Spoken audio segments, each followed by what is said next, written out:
have questions about Halo Wars 2 or anything that might fall into the purview of Kevin and Jeremy, we have some mics, I believe, in the aisles, and let's hear it. So in regards to this story regarding the ending of Halo 5, the UNSC Infinity is on the run from Cortana. They are unaware of the events going on in the Ark and on the Ark. Do you think it would be possible that they would most likely go there, seeing as it can activate all the Halo rings that are not destroyed currently? It would be possible. Obviously, we brought Halo Wars up into modern-day Halo for some really good reasons. I mean, the original Halo Wars took place about 25, 28 years before the events when, Master Chief started getting up to his fun. And it was done intentionally, so it was kind of off in this area of the universe, and it was a separate story. With Halo Wars 2, we moved it into modern-day Halo, so now it's part of the ongoing universe. It's part of the ongoing storyline. So we've got opportunities to have those kinds of crossovers in the future. Really, like I said earlier, our first job for Halo Wars 2 was to make sure that we bring the crew back, we introduce the important new characters and give them a good, proper introduction and grounding in the universe, and then see where it goes from there. But, yeah. Hi. Hey. Hello. It's me again.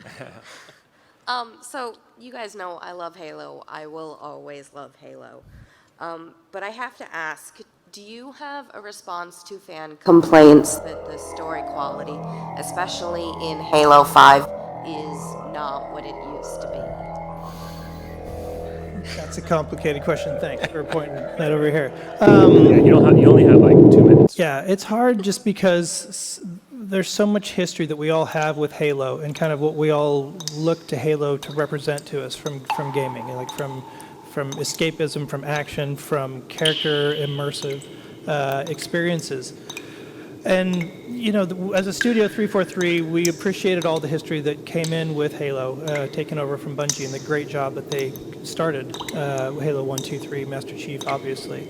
And we've learned things along the way. We've learned some things, and something I mentioned earlier in particular is making sure, moving forward, that we're going to keep all of our stories very contained to the game. I think that is something that Bungie did very, very well at the start. And I've said before that the story for Halo CE, the first Halo, was really one of my biggest inspirations for the story for Halo Wars 2, is that it was all right there. It was a very concrete, discrete challenge. You've got your good guys and you've got your bad guys, and you set them up and they go after it.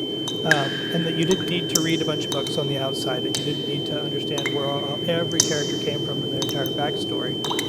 And so that's something that, we're picking up, and it's hard because at the same time, you want to reward all the time that everybody has spent, that you've spent in the universe, in the state.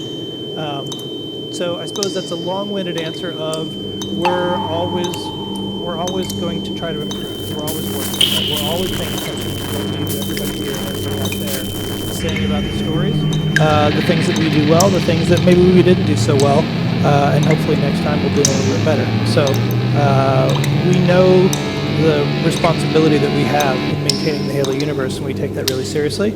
And so we're full-time working to make sure that all the stories we deliver are ones that live up to the Halo name.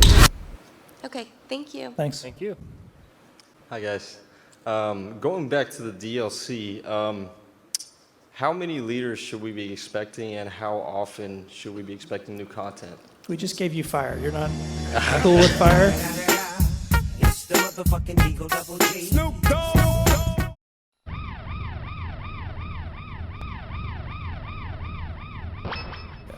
All right, thanks, guys. Yeah, thank you. I want to know what happened to Serena from the first game. Have you played Halo Wars 2? And that's a sad way to end the talk. So Serena, this happens in the opening cinematic, so I'm not going to call it a spoiler, and I want to answer your question right.